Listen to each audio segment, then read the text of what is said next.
you want to make sure to hit to pin it.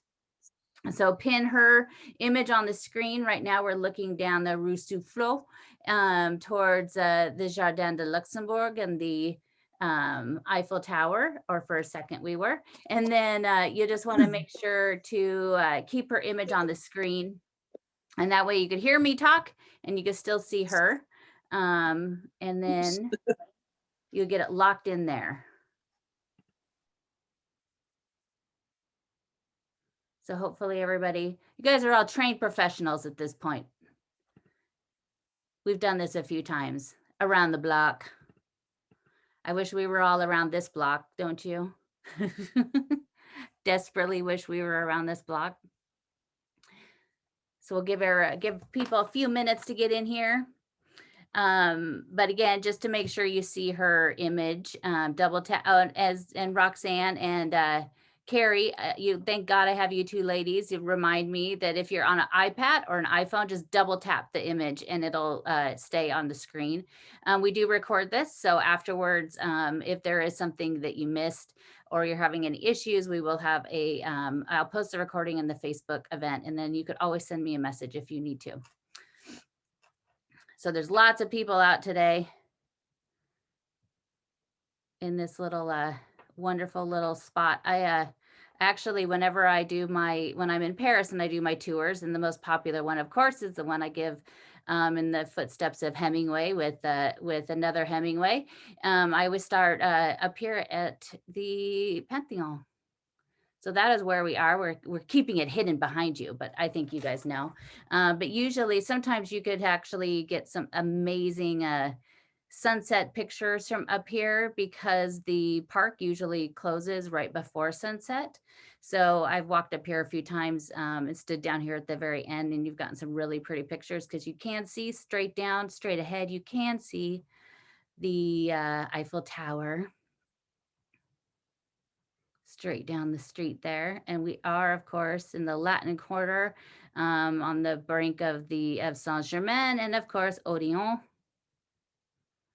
Look at all those good people wearing their masks and being safe so we could all get back there. So we'll just go ahead and jump in. So this area up here, of course, is the Pantheon. In 1774, Louis XV traveled to Metz, and it was during one of the many sieges that they love to go out and conquer and siege things. And he became very, very ill. And so he had a really high fever and he was treated by bloodletting. I still will never understand why putting leeches on people they must have found it as a way to heal people. It just doesn't sound very good. I think we've come a long way in modern medicine. But he was told he had this horrible fever, and the bloodletting lasted for 12 days. He was told towards the end there that he only had 2 more days to live. So he prayed and he promised that if he survived, he would build a church to Saint Geneviève. And of course, Saint Geneviève is the patron saint of Paris. And we have a lot of stuff about her today. She's her story, and she's one of my favorites. But he was going to have this church built. The church actually would become the Pantheon. We know it is something different now, but it wasn't like he came right back and had it built. It took quite a long time. It took a little over 15 years to have it built. But before Louis XV, another king kind of made another vow as well. Back in the 6th century, Clovis, who was king of the Franks, was married to the very devout Queen Clotilde. And Clovis went off to battle as well in Tobiac, and he made a promise to the god of Clotilde that if he survived, he would devote himself and convert to Christianity. He ended up winning, and then he in Notre Dame de Reims. Sorry, I'm reading everybody's. Thank you, Ellen. Yeah, just pin it on Kate. Pin it on Kate's picture there in the top right-hand corner. Just there's a little blue bubble with 3 dots. Click on that and then just say pin. But he had at that time, that was when Saint Geneviève was alive. And so this was, quite a long time ago. This is, 500, in the year's 500. And so he ended up coming back, and he converted. And so he went full on into it. And so he decided that they would have a church built for Saint Geneviève. And so they had it built up here. It was actually just right past this. It was next to the church Saint Etienne de Mont, what we'll see in a few minutes. But when he died in 511, he was buried there at the abbey that was built in her memory. A few years later, Saint Geneviève died as well. And then later, his wife, Clotilde, would be buried next to him. So we know this today. Well, not many, because it's not exactly what it's always called, but it is this whole area up here at the top is called Mont Saint Geneviève, dedicated to her. So she's a huge presence up here. In the 9th century, the church that was here was destroyed by Louis XIV. They decided later to change it over and dedicate it to the great men of history. There's this plaque here right on the corner that actually is dedicated on the day that they opened it. When they, at first, during the Revolution, Molière died, and so they thought we needed some place that could be dedicated to the great men of France and have that where they could be buried. And so this is where they decided to bury him. And on April 4th, that's when it changed over. And 1791, and Mirbeau was buried here. He ended up later being ceremoniously taken out when it had been found out that he had been up to some nefarious things during the revolution. So the man that the whole thing was kind of set up for was later taken out 3 years later. Under Napoleon, it was reverted back to Saint Geneviève again. And the crypt down below is where many of the great men are buried. Going back, there are, though, quite a few women now. Of course, we have Marie Curie there. We have Simone Weil that's buried there as well. It's definitely a pretty stunning place to go see. And inside, it's inside of it, it actually has there's still some Saint Geneviève in there. There's humongous fresco paintings on the side of the wall that are all dedicated to her and tell the story of her life. There's also ones that are dedicated to Jeanne d'Arc in there, another one of my favorites. So it's definitely a place to see. If it's a good tip, if it's a very hot day in Paris, go to the Pantheon and go down to the crypt, because it does get pretty chilly at times. So it's a great place to go to kind of escape the heat. But down there also, there's Voltaire, Rousseau, Victor Hugo, Alexandre Dumas. Most of these figures, a lot of the figures that you would know, some of them you don't know. There's some really great interactive little computer displays that will tell you the sister of Charles de Gaulle is there. Jean Moulin is there, who was a huge figure in the revolution. Or not, I'm sorry, not the revolution, the during World War II and taking Paris back. So there's quite a few really interesting people there. They do a really good job of how they have it organized, and so you can learn a little bit more. And of course, they have books there that you could purchase. That of course, I have all of them. So, and then right across the street, you have the Bibliothèque Saint Geneviève, and you can see kind of there where the little garland is. There is it has the S and the G for Saint Geneviève. It's really only open to students. You can get a pass if you're there for a while and you want to go in there and study. You can get a pass. It's a little bit harder to do, but it is also open on Patrimoine weekends, which I think I talk about every single weekend. Inside, it's absolutely beautiful. I'll post some pictures that I took inside. I just wanted to stay there forever.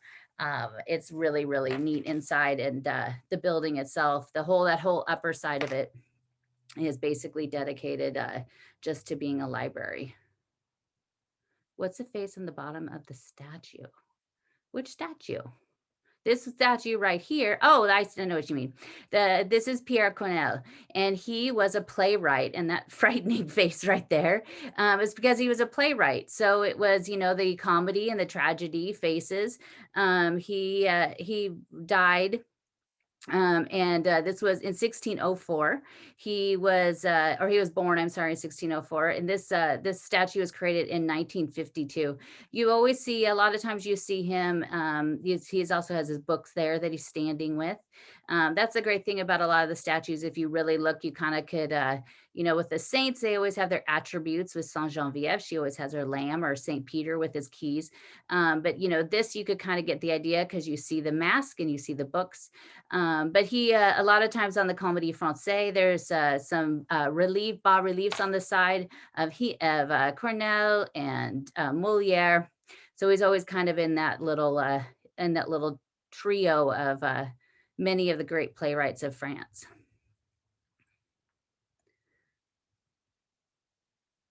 And then, of course, sure, Shay, no problem. Yeah, it is, it's pretty. Sometimes those, I wish they had two faces. When I'm waiting till the flowers start to bloom a little bit more, which, if the weather in Paris keeps up like it is right now, it's in the 60s. Can you imagine? And we'll go to the Jardin de Luxembourg and do a walk around and some of the statues. One of my very favorite statues is one called the Mask Seller, and it's this little boy holding up a mask, but then around the base of it is different masks. There's Victor Hugo, and there's of course Eugène Delacroix. It's a really neat statue, so we'll definitely do that. I'm just waiting till we get a little bit more flowers in there, and hopefully, I really hope that the Medici fountain is done pretty soon. So we're coming up, of course, I'm sure a lot of people might know this church, St. Etienne de Mont. If you are a fan of the movie Midnight in Paris, which who isn't, this church, the side of the church where the steps are, which we'll show you, definitely plays a huge part of it. But the church itself, the current church dates back to 1492, was finally finished in 1624. If you look at the church right now where it is, just to the right of it, it literally shared a wall with the Abbey of Saint Genevieve, and the tower that you can see there on the very edge of your screen on the right is the only part that dates back to the Abbey. But it was finally finished in 1624. But work still continued, of course, quite a bit of the time.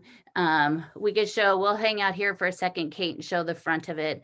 When it first began, there were other churches, of course, here as well. But when they decided to build this one and they dedicated to Saint Etienne, or Saint Stephen's in English. Saint Etienne was one of the churches that actually stood where Notre Dame is today, Notre Dame du Paris.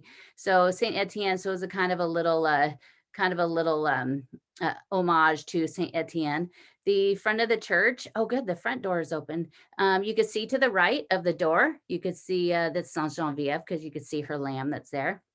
But the facade itself was built in 1672. It has it's very Renaissance, and it has 3 levels. The lowest level where the front door is has Corinthian columns, which with the Corinthian capitals on it and the bands around the columns. The Corinthians columns or capitals are my favorite because they're the really fancy ones. Above the door, you have the bas relief that tells part of the story of Saint Etienne. There on the pediment, it's topped with it's very Greek. If we look at it, if you notice when you stood back with the very top of it in the columns, it also definitely has a very Greek look to it. And then you go to the second level, which has the curved pediment, and it's has a rose window there with the low relief of the Annunciation on either side of it. And right above it, of course, it has the arms of France, which is probably a little bit harder to see. You could kind of see it just right above the rose window. You could see the arms of France. On the left, it has the lilies, which is the lilies of France. And on the right is the chains, which was for the Navarre, the Bourbon Navarres. And it is because Queen Marguerite, who was the first wife of Henry IV, was the one who really kind of championed and helped fund this church and laid the first stone on as well. On the third level there at the very top, it has a very Gothic pinnacle, but the front of this church is, it's very Renaissance in its style as well. There's just a lot going on. It's not the Notre Dame where you look at it and it's very, or Saint Sulpice where it's very square. It's very geometric. This one does obviously have its geometric influence on it, but it's a pretty stunning church from the outside. On the just so to the right of it is they shared basically the wall with the abbey and the church of Saint Geneviève. The facade was restored in the 19th century. And so it's always been worked on. I think the first time I went here, it had scaffolding on it, which any of you have been to Paris and you're dying to go see a place and then you get there and it's covered with scaffolding. It's heartbreaking at times. They usually don't have this door open. They usually have the door to the right open. So we could go ahead and we'll go inside.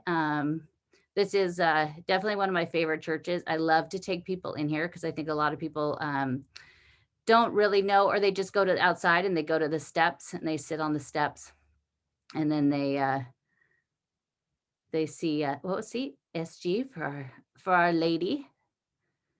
But they usually just go to the steps, take a picture, and then they leave. This church also, if it is during mass, they won't let you walk around. Some churches, the even larger churches, Saint-Sulpice, they will.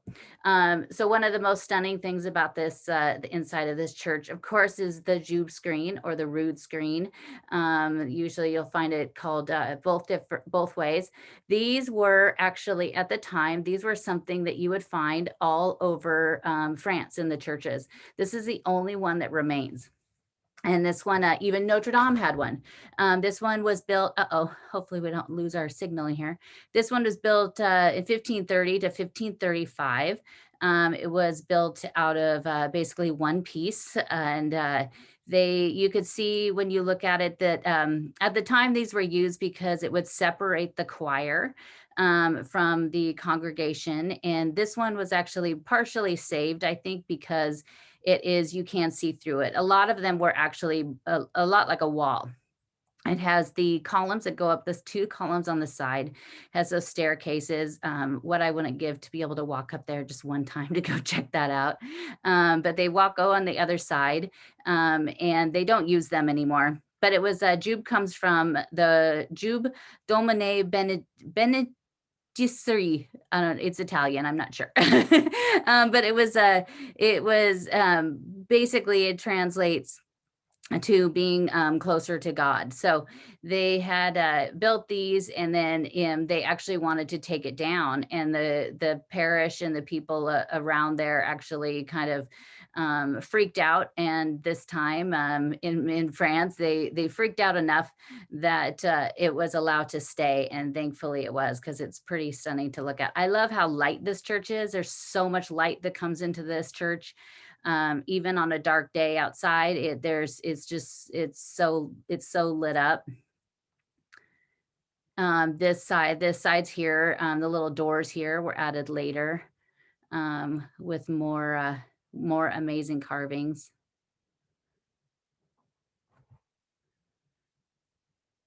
It also kind of separates 2 parts of the church, being the flamboyant Gothic choir, which and then also kind of a French Italianate in the front of it.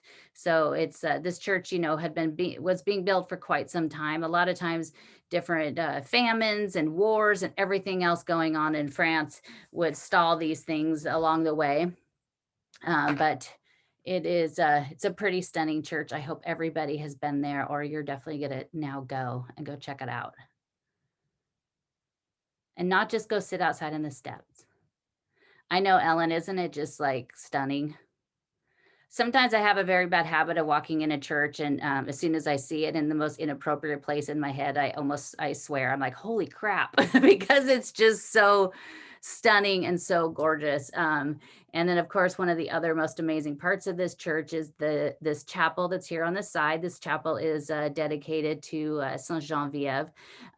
She was originally buried, as I had said, next door in the abbey during the revolution. During the revolution, her remains were taken down to the Place de Grave, which is the Place Hotel de Ville, and she was burned on November 21st, 1793. This chapel itself was built in 1863. It is it's pretty it's just absolutely gorgeous inside of it. It has a sarcophagus, which we'll show you in a second.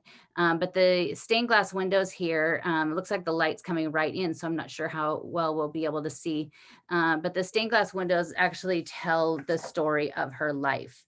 And it starts on the left, and the very first image that you could see, I'll post some pictures of this in the Facebook group and on my website, ClaudineHemingway.com, so you could really get a chance to see them, because it is kind of hard with the light coming in. But it basically tells her whole story, going from her childhood in Nanterre when she was basically called up by Saint-Germain for services. The second panel on the left is you could kind of see her mother is in red. One of her most famous stories is that she had cured her mother of blindness, even though her mother didn't exactly agree with her on the vocation that she wanted to go into. In the third, Geneviève receives the veil of the dedicated to the virgins. And so when she came to Paris, she was asked to protect them.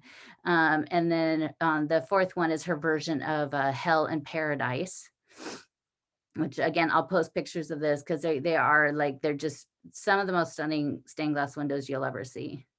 The second window on the left shows her feeding the people of Paris under Childeric. One of her other things, of course, there's the story of her in the second window of her bringing people together to pray on the banks of the Seine to keep Attila the Hun away, which he did. He did not come. But another story is that she would take a boat when the rivers were closed and nobody was allowed to come in, but people were starving, and she took a boat and she would go down the Seine to get food and bring back to Paris. And she did this quite a few times. So that's what the first window here on the left is showing. And then the second one is her gathering people to pray. The next one is she's asking Parisians again to pray. And the next one is the miracle of the relics, the relighting of a candle. There was a candle that kept going out. And so she ended up being able to relight it. It was a miracle. So it's one of the definitely many miracles that is attributed to her. And then the last is her on her deathbed in either 502 or 512. Historians aren't completely sure. But the church itself, just to the right, that's just so good. It's just, I can't even take it. It's so gorgeous. There's a sarcophagus in here. And that's just right under this little passway. This is not the original sarcophagus, but inside of it is the cement or the stone slabs, I should say, where they believe that she had been laying on when she was burned. Her original sarcophagus was gold. It was covered with jewels. Over time, people would sometimes come in and pick the jewels off and steal them. Marie de Medici later had the entire thing redone, and I've never seen a photo of it, of course, or a painting of it because it's quite old. But during the revolution, they also had taken it and melted it down. And in this, I love this window that's above us here too. This one, the stained glass window actually shows, and again, I'll post a picture of this. In the very center window, you see actually Saint Etienne de Mont, and to the right of it, you see actually the church that was the Abbey of Saint Geneviève. And then you actually see a procession with her relics. This church, they used to have relics of her, but then when everything happened with the revolution, they were all taken and destroyed. But luckily, because she had passed away such a long time ago, a lot of her relics had been sent around France. And a lot of those actually came back. So actually there, you actually in the reliquary right there, you have one of her the relics of her body, and they used to actually uh, parade her down anytime that the France or Paris was, excuse me, under threat. They would actually do take her relics and parade them down to Notre Dame du Paris and bring them back.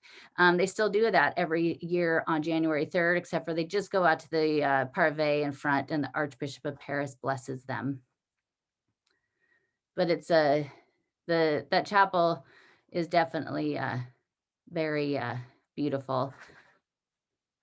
The stained glass windows in this whole church are pretty fantastic. There's actually we'll when I'm in Paris next, I'll take everybody in there and show you. There's a ton more stained glass windows actually in the back, a little back part of the church that not many people know about. That some say have secret messages in them.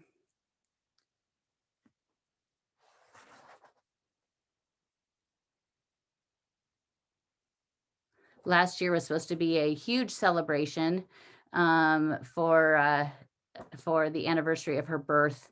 And unfortunately, a lot of that wasn't able to happen like they wanted to. Last January, they did actually have a just right across the street from the Pantheon is where the city hall is, and they had a special exhibit in there. It was very small. I'll definitely share some pictures with you. It actually includes a lot of art. It was all about Saint Geneviève. Um, and that's the thing. The city halls of Paris. If you go past them, go check them out. Some of them actually hold pretty amazing art, and sometimes they even have small exhibits in them. So don't think that you can't go in. I love that there's so many people coming into the church and checking it out.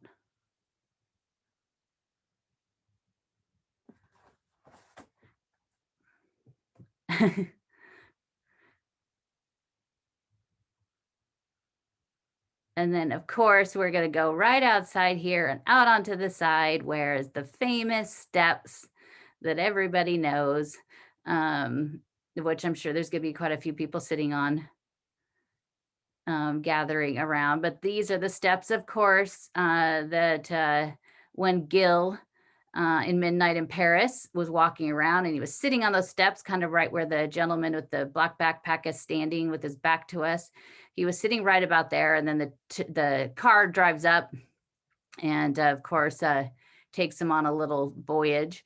The right now at the on the right hand side of the church where you see the turret, that was actually, there used to be a wall there that came right from the side of the church that actually protected the abbey.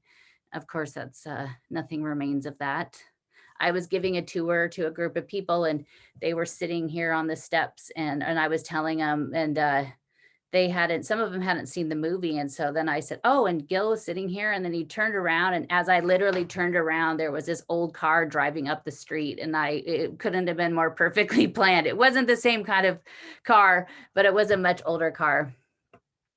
You know, Ellen, I don't know the purple. I don't know I do love that they have the purple on there. I mean, I'd love it if it was red. But yeah, I'm not sure about the purple. I'll look into that. I'll see what else I could find. But much of the church, of course, it had a lot of different art in there. And during the revolution, a lot of it was damaged. Some of it has made it back in. But it's definitely, don't just go to the steps, go inside. Make sure to go inside. I think it's, I mean, as you all know, I could say I have 5,322,000 things that are my favorites.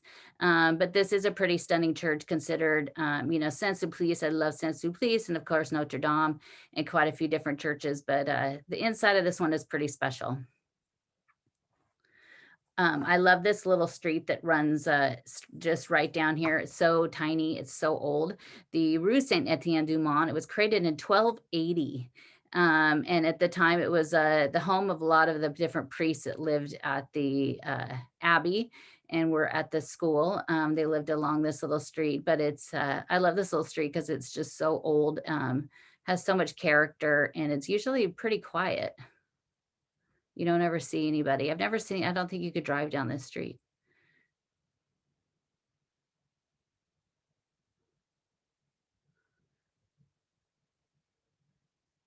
But usually in Paris, you could just, Rue Clovis, which is on the other side, on a day like today, probably has quite a few different people. But if you just go around a corner, you could be all by yourself.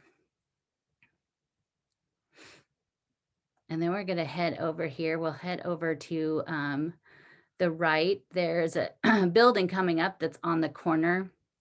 It was built in 1746 by Louis d'Orléans.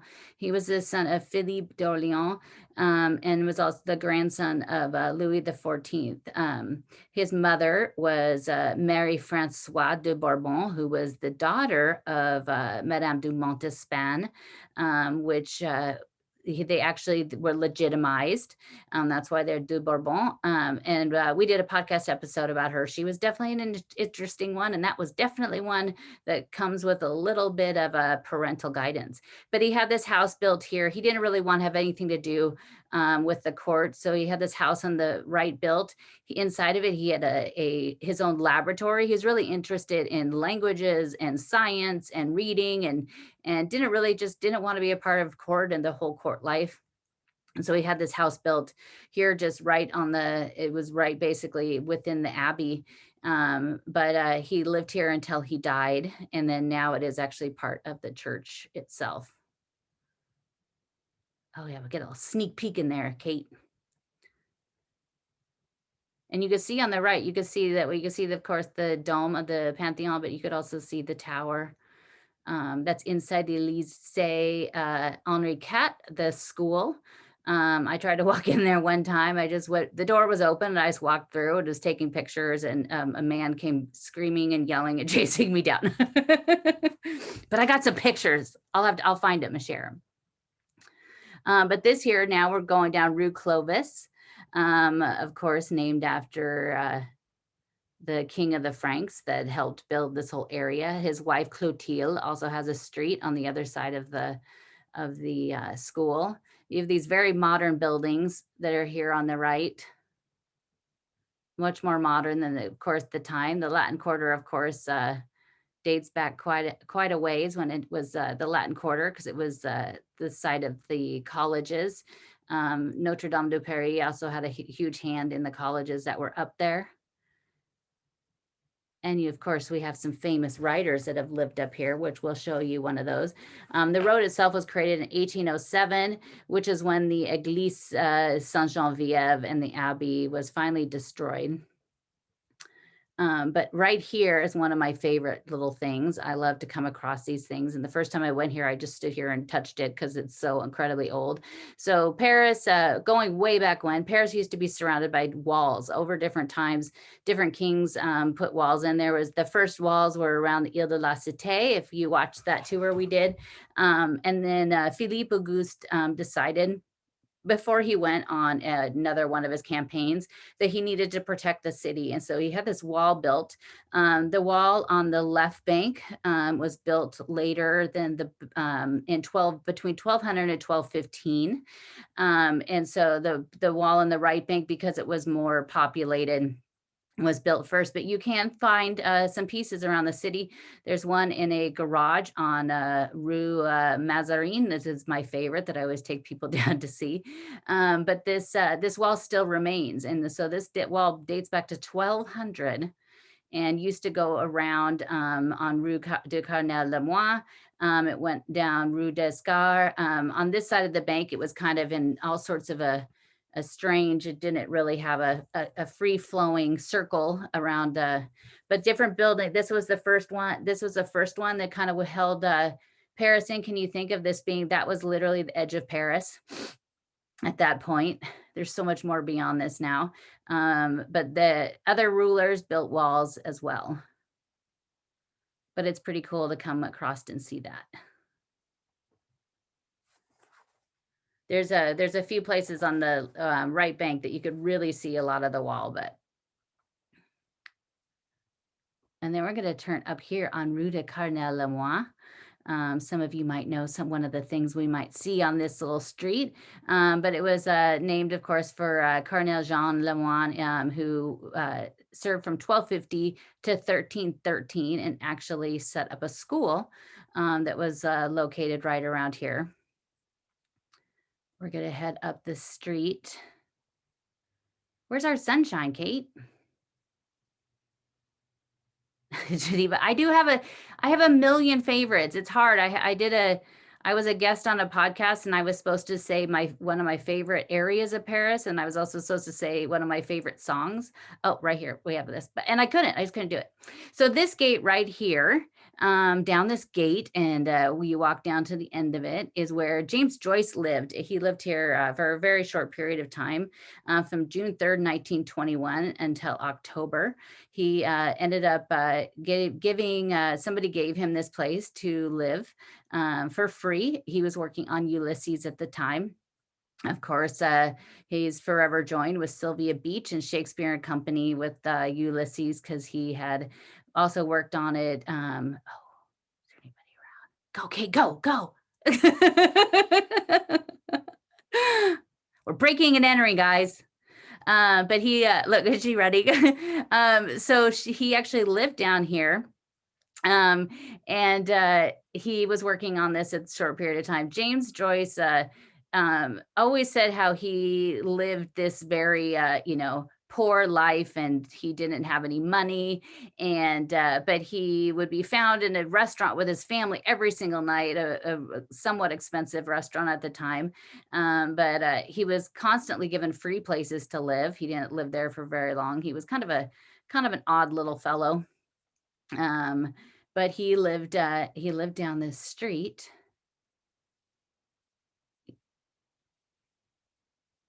And he was working on Ulysses. He at the time, a very famous neighbor and member of my distant family lived up the street above him. But this is one of those streets again in Paris where, in the United States, if you have number 12 on the right, you have number 11 or 13 on the left. It's pretty, it's pretty common to find numbers very easily. But in France, sometimes, like we're right now, we are at number 71, but 74 is about a block away.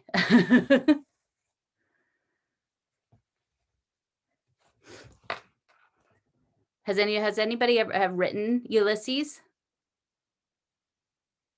Yeah, that's true, Jean. But yeah, I think it was written about Paris. I tried one time just for, historical sense, and because I talk about him a lot and I talk about Sylvia a lot. But I couldn't do it. It takes place at one day in Dublin. And the book is very thick. It's basic. It could be used as a doorstop.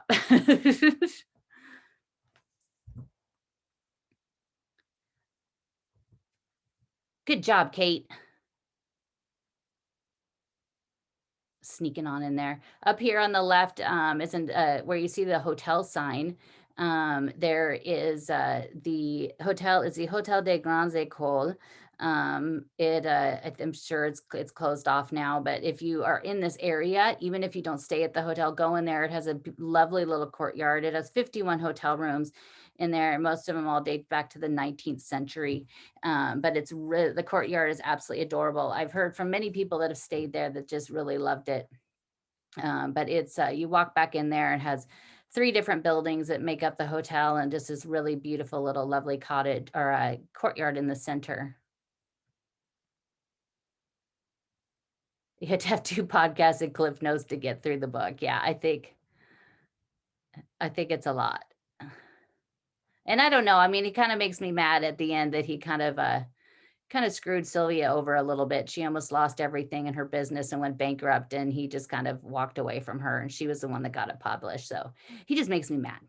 So we're coming up here, of course, if you've been up here and if you're a fan of Monsieur Hemingway, this building right here with the blue door is where he and Hadley first stayed.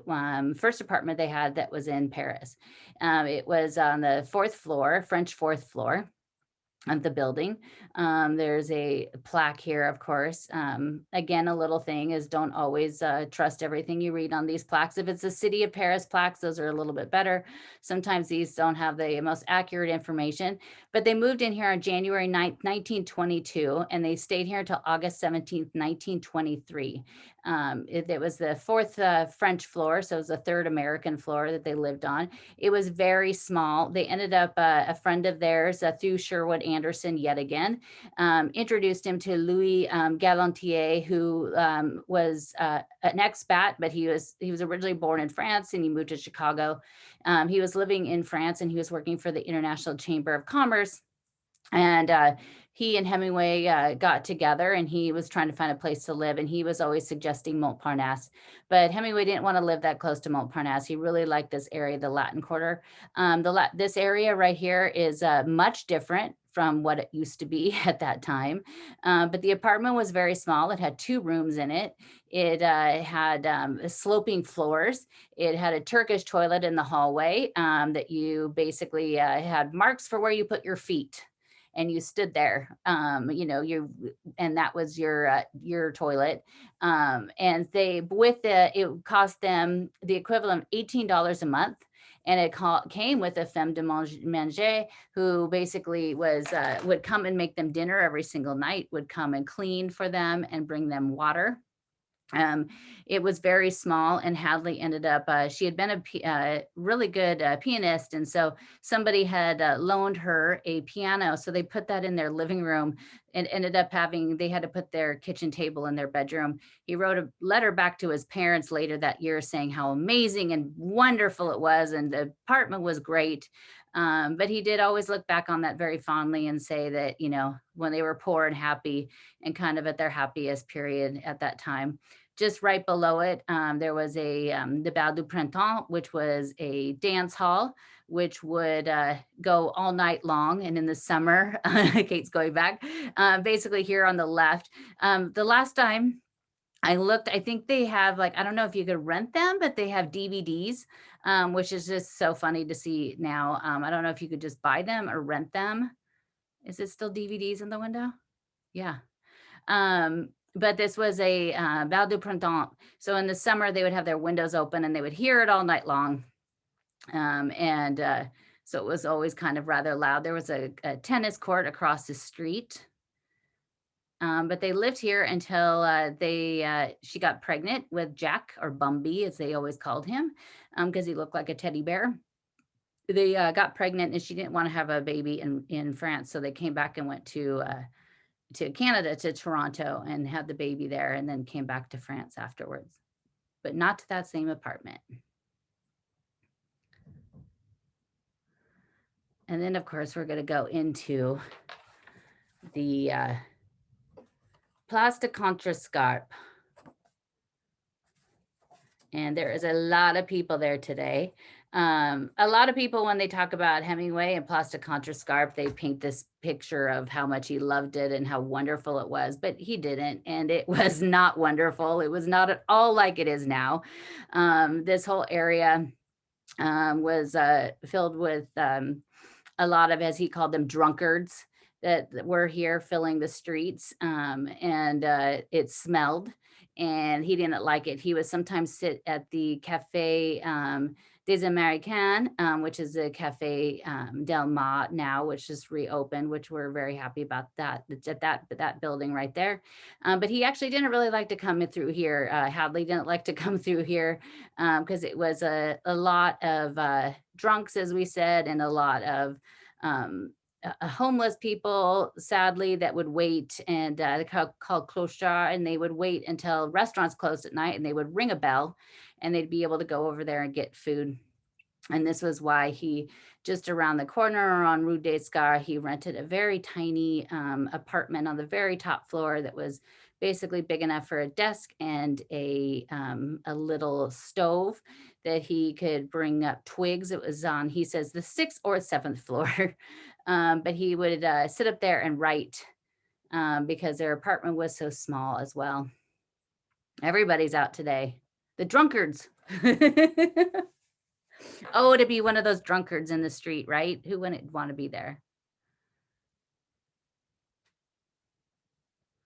Oh, Cheryl, I'm so glad you're here. Cheryl would always tells me how she used to walk up and down here. So now we're going to go down Rue Mouffetard, which we've had people say that they wanted us to go down there. So we're happy to oblige. Is going to be, Kate already said that when she checked it out before we went live, it was a lot of people. So it might be a little slow moving, but that's good. We could take it all in. Of course, it's filled with lots of little restaurants. And at the bottom, there's a lot of markets. When Julie and Julia, another wonderful movie with Meryl Streep playing Julia Child, which she did such a freaking fantastic job at. This is the street that they used to film the market scenes when she was talking to the different vendors and talking about how much she loves it there. It's one of the oldest streets in all of Paris. It goes back to the Gallo-Roman times when it was used as the route going down to Ile de la Cité. Kate has the protectors with her. When we did the one at the Eiffel Tower 2 weeks ago, she was getting harassed quite a few times from people trying to get her to buy little trinkets. So we have no problem with that today.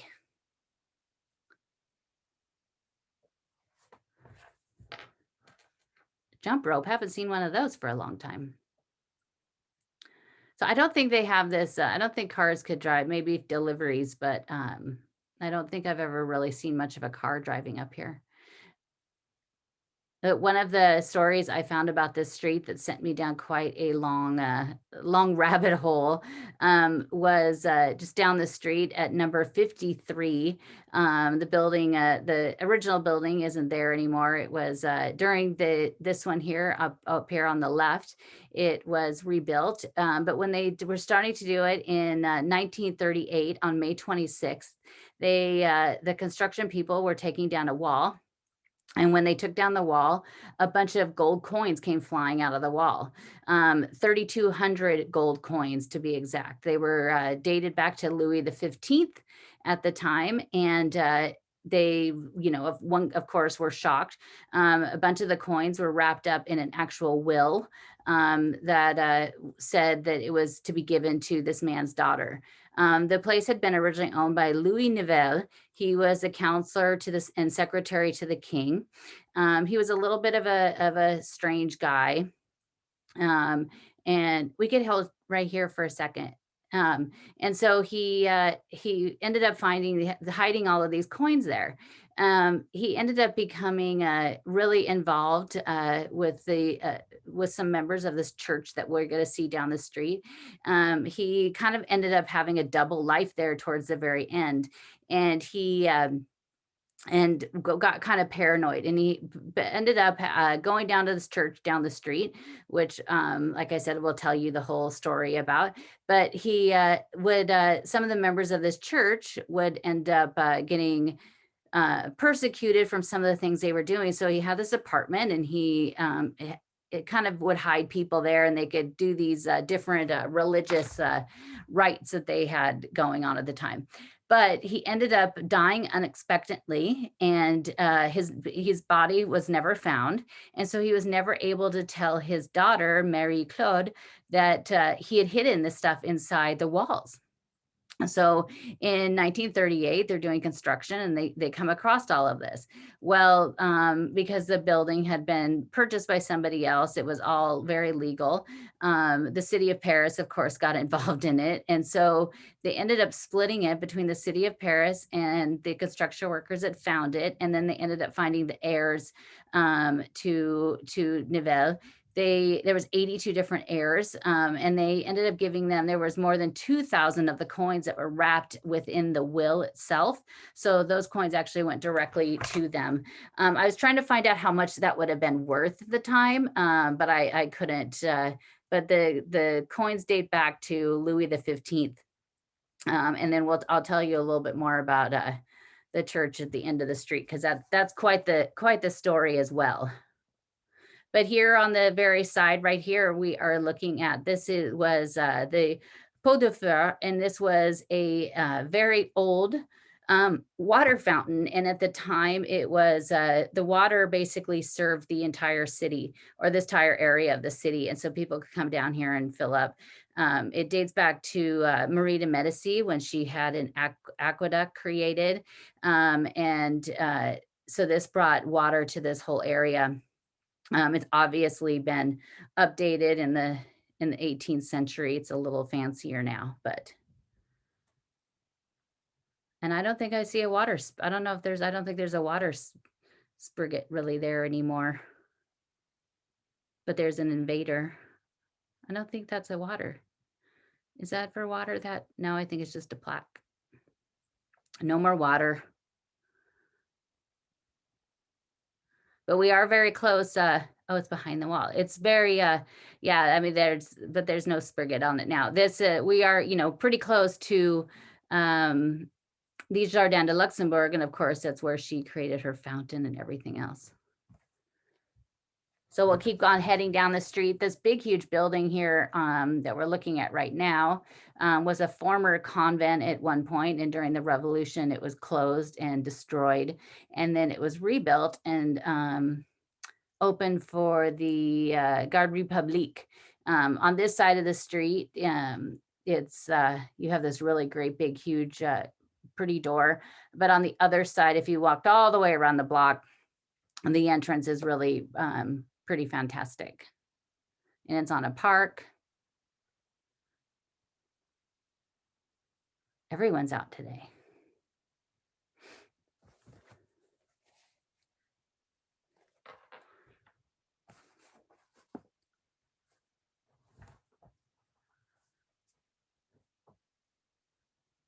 I'm sure we're going to run into a whole lot of people at the bottom where they really congregate.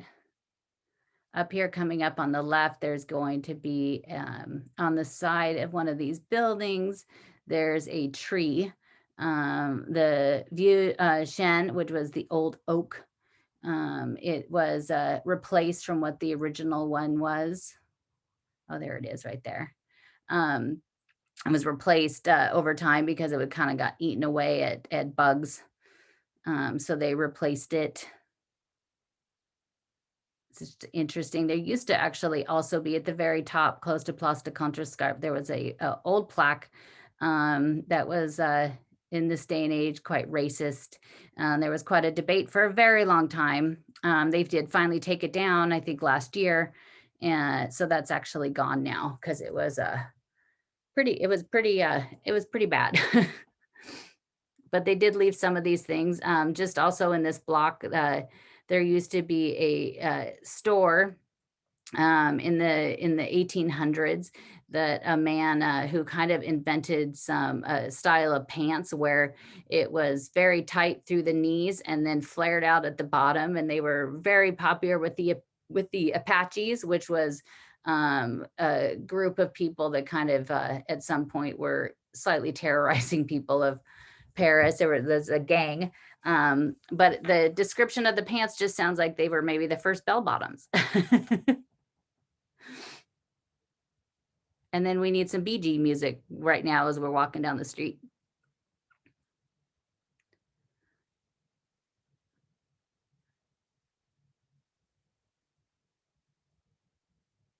Lots of people out and still wearing their masks. Good job. So we all want to come back.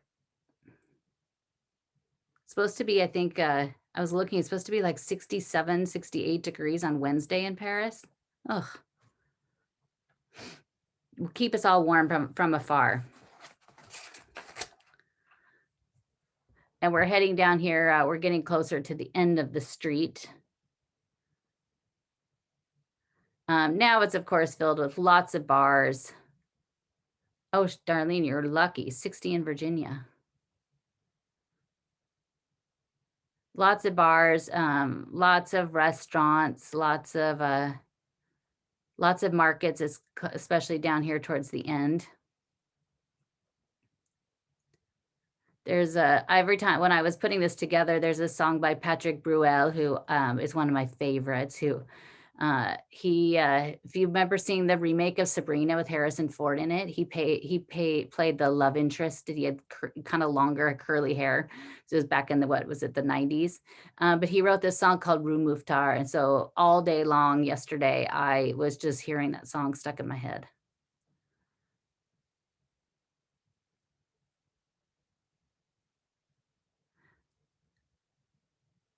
On this street, you also have some lampposts that come out from the buildings that are some of the oldest ones in Paris, and the older ones that still remain that have the actual city of Paris crest on them. There's only a few of them left in the city, and two of them are on this street itself. There's also, if you were on the walk, we did the Ile de la Cité, and we talked about the little courtyard walkway that was paved with tombstones. There's a couple doors down this street. If you could get into them, you could. They also were paved with tombstones from the cemetery below, which has quite the interesting story that we'll tell you. We're getting closer now to more of the market stuff. Oh, yum. Who doesn't want one of those right now?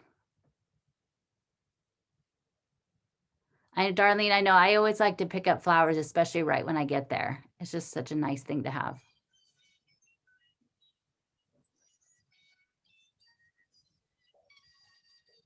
Oh, you can kind of hear his music a little bit. Who's ready for spring?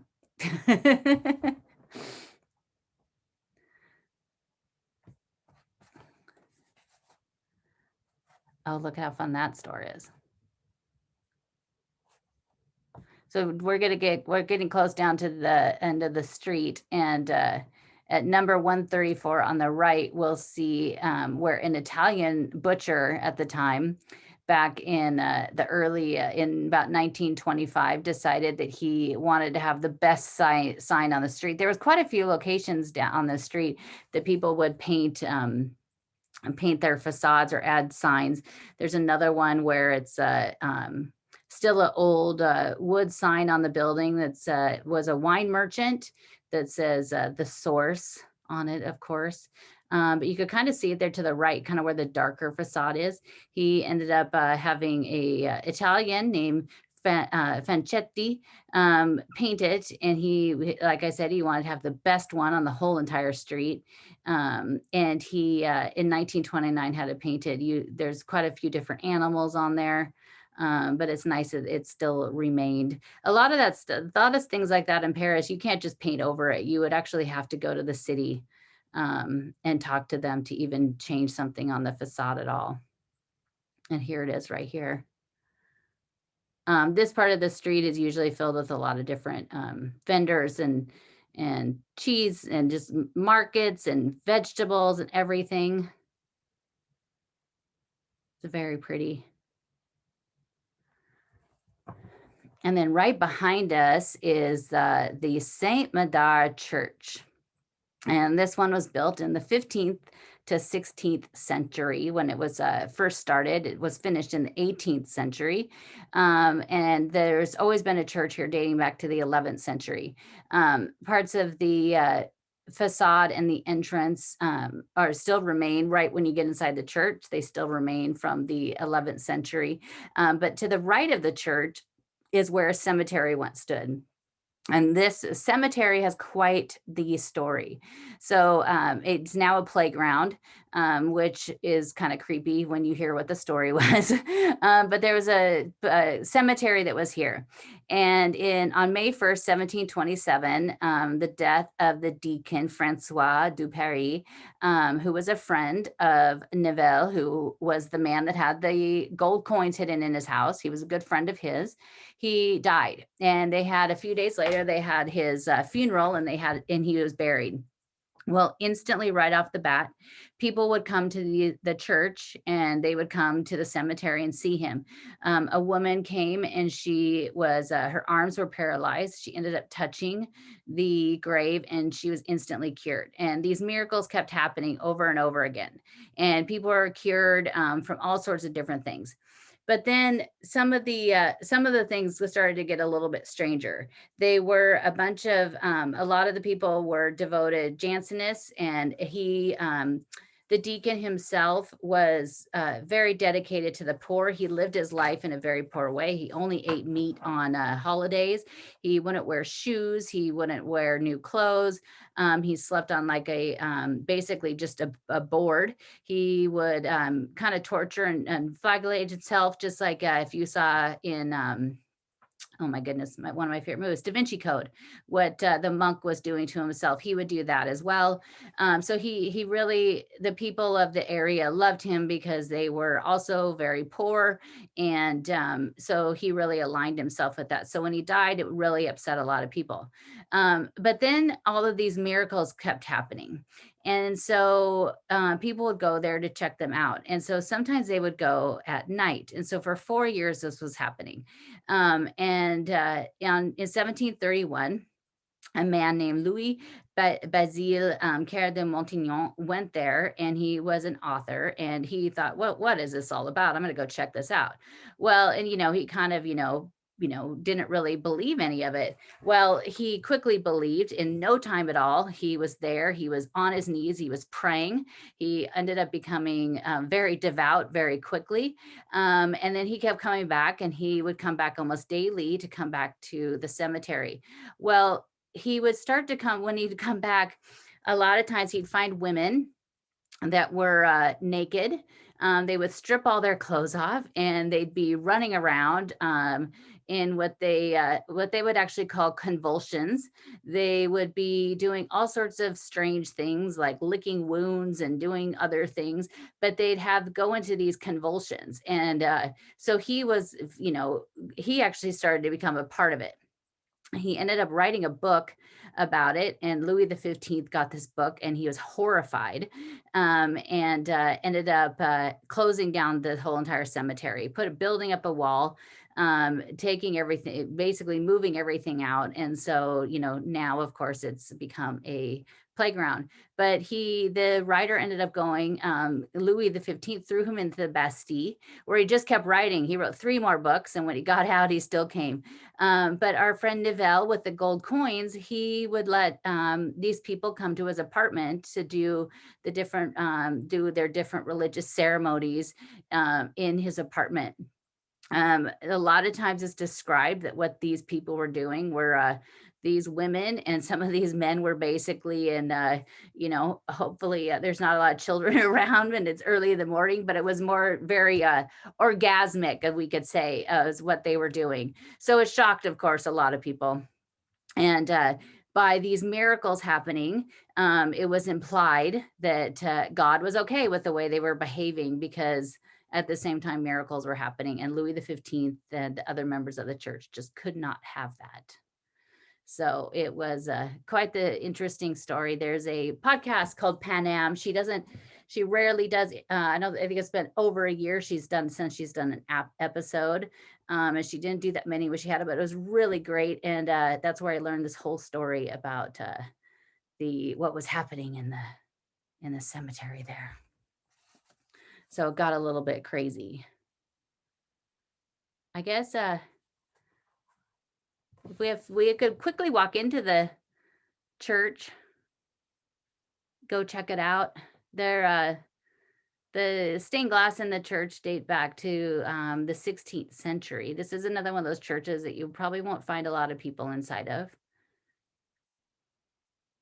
But the stained glass, there's some more modern stained glass, but the stained glass in this church is really great. There's also a sculpture and a statue to Saint Denis, and this statue of him actually has his head. So usually you see Saint Denis depicted holding and carrying his head, but this one actually. Oh, I'm so glad I don't want to make you cry by seeing Paris, but I'm so glad we could bring it to you. And thanks so much to Kate and Lauren for taking us around. But it just has these little small chapels on the side. Some churches are really great where they actually will label the name of the chapel, and they will label all of the art that's within the chapel. Some don't. One great thing about Notre Dame is they had these plaques in every chapel that had basically who did the stained glass and who did all the art and everything. That painting right there is by Philippe de Champigny, who we've talked about on the Ile de la Cité. And then if you watch my Love in the Louvre chat, we also talked about him. He did the ex voto painting for his daughter with the nuns. And of course, all the stations of the cross going around the church.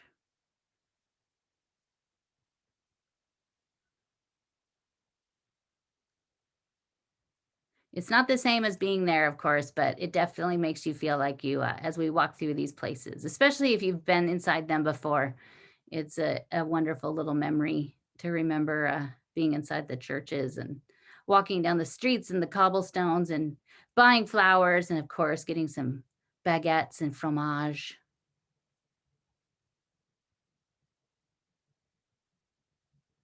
I never miss a chance to go check out a church. You never know what you might find, what fantastic things you might find in there. Just if you're taking photos, just be careful and respectful. I'm sure all of you are, of people, especially in the chapels of the Virgin that are usually in the back. Those ones usually have people during the day praying. You never want to disturb people. I love the stained glass. Sometimes it's hard to decide, is the stained glass the best part? Is the art the best part? Is architecture the best part? See, I can't tell you a favorite. It's good that I never had children.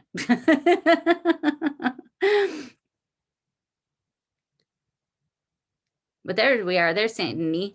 Saint Denis with his head there. It's very rare to find any depiction of him with his head, but there he is.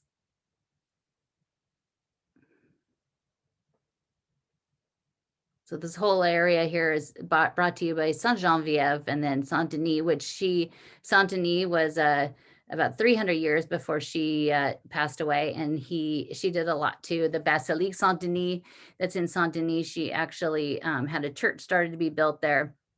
Obviously not the same exact church as there's now, but he was the first bishop of Paris. So she did a lot to remember him. And then Clovis and Clotilde, Clovis and Clotilde were friends with her. Clovis ended up writing down her stories. And so because of Queen Clotilde, we know the story of Saint Geneviève, because then she became a saint as well.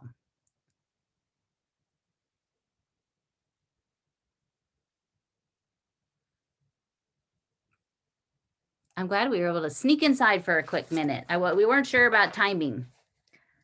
And you never know, some of these smaller churches, sometimes they close up. But there we go. So that was the Latin Quarter and Rue Mouffetard in this wonderful little area on a warm day in Paris. And so we hope everybody enjoyed it. And thank you so much to Kate and Lauren for your fantastic work, and the puppy. Hopefully I'm sure the puppy was sleeping and being well behaved the whole time. But thank you so much for taking us. There they are, our lovely Kate and Lauren. Oh, there's Pups. Thanks, everyone. What's the puppy's name? He's called Yeezy. Easy? Yeah. Like Kanye West? Yeah. We've got to rethink his name now. Well, he doesn't have a Kim, so he's still okay. I know. Yeah. Little guy. But thanks, Claudine. Thank you. And thanks everybody for joining us. And I think next week we're going to go to the Marais. We've had a lot of people say they want to go check out the Marais. So I think we're going to go check out the Marais next weekend. And I'm actually going to post that later today. I will, in the Facebook event, I will post just kind of a little bullet point of things that we went by and saw, so that when you are planning your trip for Paris, hopefully, I really hope soon, we will, you could have those notes and you could go check out some of these things, and you could always, anytime, just send me a message. But we'll also post the video. So if you joined late or you missed anything and you want to watch it again, you could check it out that way too. So thank you, everybody. And I hope you all have a wonderful Sunday. And I'm hoping it's getting warmer wherever you are. We are like exactly a month away. A month from today, it'll be the first full day of spring. So hold tight, everybody. We'll get there. So thank you guys all so much. Thanks for supporting us and joining us and letting us bring Paris and all of its stories to you. And tomorrow on the La Vie Creative podcast, Paris History of Ecca Hemingway, it's going to be all about Madame de Pompadour. So make sure to check that one out. That's going to be a fun one. And thank you, Dawn and Carol. so wonderful to get to chat with you. So we'll see you guys all next Sunday, or we'll see you on Instagram and everywhere else. Thanks, everyone.